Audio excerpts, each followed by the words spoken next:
अस्सलामुअलैकुम, मैं हूं उमैर तारिक और आप देख रहे हैं न्यूज़ अलर्ट। आज खसूसी तौर पर बात करेंगे जेल भरो तहरीक के हवाले से कि आज जो जेल भरो तहरीक का पहला दिन था वो कैसा रहा तहरीक इंसाफ के लिए और ख़ास तौर पर निगरान हुकूमत या पंजाब पुलिस के लिए कि जेल भरो तहरीक का आगाज़ जो था वो कामयाब हुआ या उसमें कुछ नाकामियाँ आई। इसके अलावा आज वज़ीर आज़म शहबाज शरीफ ने काबीना के हमरा एक प्रेस कॉन्फ्रेंस की और उन्होंने कफ़ायत शारी मुहिम का आगाज़ किया। उसके हवाले से भी आपको तफसीलात बताएंगे, लेकिन सबसे पहले बात कर लेते हैं आज की जेल भरो तहरीक के हवाले से। आज तहरीक इंसाफ के प्लान के मुताबिक जेल भरो तहरीक का आगाज़ लाहौर से किया गया और कारकुनान जो थे वो बड़ी तादाद में लाहौर में चेरिंग क्रॉस के सामने पहुँचे और एक तकरीबन कुछ सैकड़ों की तादाद में कारकुनान मौजूद थे, जिन्होंने पार्टी रहनुमाओं में असद उमर शामिल थे, शाह महमूद कुरैशी शामिल थे, आज़म सवाती शामिल थे। इसके अलावा लाहौर की जो और पंजाब की अहम शख्सियात थीं तहरीक इंसाफ से ताल्लुक़ रखने वाली, वो भी मौजूद थीं।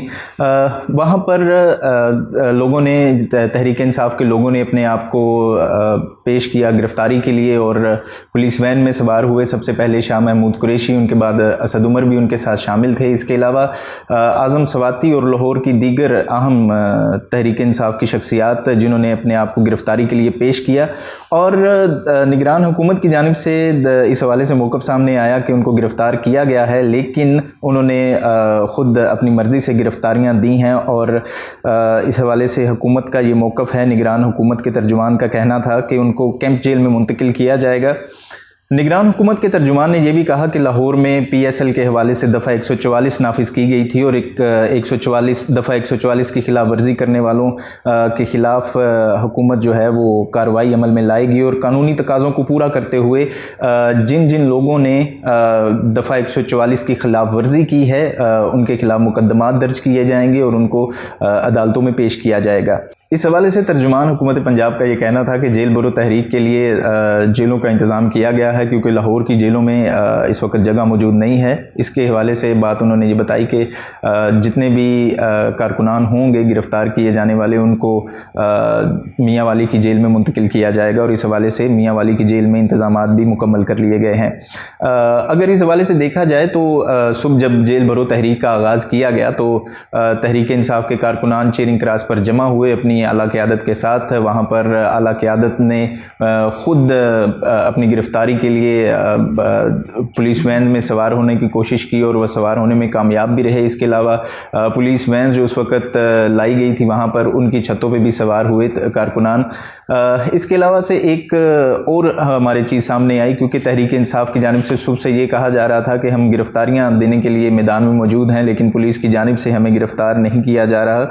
बाद अज़ां कुछ ऐसी वीडियोज़ भी सोशल मीडिया पर नज़र आई जिसमें पुलिस की जानिब से ऐलानात किए जा रहे थे कि जो कारकुनान भी गिरफ़्तारी देना चाह रहे हैं वो आकर पुलिस वैन में बैठ सकते हैं। इस हवाले से फवाद चौधरी के बयान के मुतालिक बात की जाए तो फवाद चौधरी ने आज एक वीडियो पैगाम जारी किया। उनका कहना था कि पहला मरहला आज लाहौर से स्टार्ट कर दिया गया है, जबकि दूसरे मरहले में कल से पेशावर में भी गिरफ़्तारियां दी जाएंगी। और इस हवाले से साबिक स्पीकर कौमी असम्बली असद कैसर ने भी एक पैगाम जारी किया। उनका कहना था कि सबसे पहले मैं कल गिरफ़्तारी दूँगा, उसके बाद फिर तीसरे मरहले में रावलपिंडी से आगाज़ किया जाएगा जेल भरो तहरीक का। इसके अलावा आज एक बहुत ही अहम प्रेस कॉन्फ्रेंस की वज़ीर आज़म ने काबीना के अरकान के हमरा।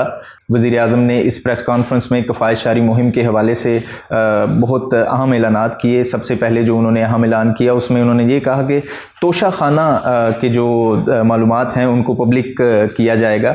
इसके अलावा उन्होंने कहा कि $300 से ज़ायद मालियत का कोई भी तोहफ़ा है वो रखने की इजाज़त नहीं होगी, और अगर कोई भी वज़ीर आज़म इस चीज़ को ख़रीदता है, किसी तोहफ़े को ख़रीदता है, तो उसके लिए थर्ड पार्टी ऑडिट कराया जाएगा। इसके अलावा उन्होंने ये भी बताया कि जितने भी बड़े बंगले हैं या सरकारी इमारतें हैं, ख़ुसूसी तौर पर ब्यूरोक्रेट्स की रहाइश गाहें हैं जो कि अंग्रेज़ दौर में बनाई गई थी, उनको नीलाम किया जाएगा और उनसे उनकी नीलामी से हासिल होने वाला पैसा जो है वो कौमी ख़जाने में शामिल किया जाएगा। इसके अलावा जितने भी वज़ीर और मुशीर या अफसरान लग्जरी गाड़ियाँ इस्तेमाल करते हैं हुकूमती ख़र्चे के ऊपर, उनसे वो वापस ली जाएंगी और उनको भी बेच के कौमी ख़जाने में पैसा शामिल किया जाएगा।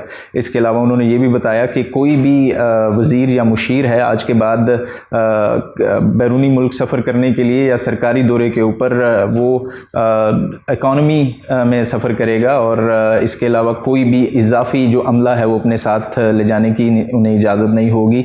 इसके अलावा तमाम वज़ीर और मुशीर जितने भी अखराजात होंगे वो अपनी जेब से अदा करेंगे, ख़ास तौर पर बिजली के बिल और गैस के बिल वो अपनी जेब से अदा करेंगे। इसके अलावा उनका ये भी कहना था कि काबीना ने फ़ैसला किया है कि वज़ीर और मुशीर जितने भी हैं हुकूमत में वो आज के बाद तनख्वाहें और मरात नहीं लेंगे। हुकूमत की जानिब से ये जो क़वायद शहरी मुहिम का आगाज़ किया गया है, इससे पहले भी हुकूमत की साबका हुकूमतों की जानिब से ये क़वायद शहरी मुहिम का आगाज़ किया जाता था, लेकिन एट दी एंड इसका रिज़ल्ट तो कोई नहीं निकला। तहरीक इंसाफ की जानिब से भी इससे कबल हमने देखा कि हुकूमत में आने से पहले उनकी तरफ से ऐलान किया गया, इमरान खान की जानिब से भी जितने भी गवर्नर हाउस हैं उनको यूनिवर्सिटीज़ में या स्कूलों में तब्दील कर दिया जाएगा। इसके अलावा प्रेसिडेंट हाउस के हवाले से उन्होंने कहा था कि उसको तब्दील किया जाएगा एक यूनिवर्सिटी में। इसके अलावा जब उन्होंने हुकूमत संभाली तो वज़ीर आज़म हाउस में जो लग्जरी गाड़ियाँ थी और भैंसें वगैरह थी उन्होंने फ़रोख्त की, और उसके बाद फिर हमने वही मामलात देखे कि दोबारा से जब भी कोई इंटरनेशनल डेलीगेशन या कोई भी रहनुमा इंटरनेशनल हमारे मुल्क में आता था तो दोबारा गाड़ियाँ ख़रीदी भी गई और ये सारे मामलात सामने आए। खैर ये हुकूमत की जानिब से दावे हैं, अभी तक इन पर इम्प्लीमेंट नहीं हुआ। वक्त ही बताएगा कि इन चीज़ों में कितनी सदाकत थी या कितनी सच्चाई थी, या इन तमाम जितने भी ये दावे किए गए हैं उनमें से कितने सच होते हैं और कितनों पे अमल होता है, कितनों पे अमल नहीं होता, और ये कितना टाइम लगेगा इस पर अमल होते हुए। इसके हवाले से वज़ीर आज़म ने कोई टाइम फ्रेम नहीं दिया। अलबत्ता उन्होंने कहा कि सूबे भी हमारे साथ हैं, सूबों ने भी इस हवाले से हमारे साथ यकजहती का मुजाहरा किया है और तमाम तर अखराजात जो हैं उनको कंट्रोल करने के लिए हमारा हाथ बिटाने को कहा है। इसके अलावा अगर हम एक बात का जिक्र किया जाए यहाँ पे, तो उनका कहना था कि हुकूमत गर्मियों में जितने भी दफातर हैं वो सरकारी दफातर सुबह 7 बजे खुलेंगे ताकि बिजली के इस्तेमाल को कम से कम किया जा सके, उसमें बचत की जा सके। इसके अलावा उनका ये कहना था कि जितनी भी मार्केट्स हैं या शॉपिंग मॉल्स हैं वो रात को 8 बजे के बाद नहीं खुल सकेंगे, और अगर इन अहकामात के ऊपर अमल नहीं किया गया तो उन शॉपिंग मॉल्स या दुकानों की बिजली काट दी जाएगी। आज तक के लिए इतना ही। देखते रहिएगा न्यूज़ अलर्ट।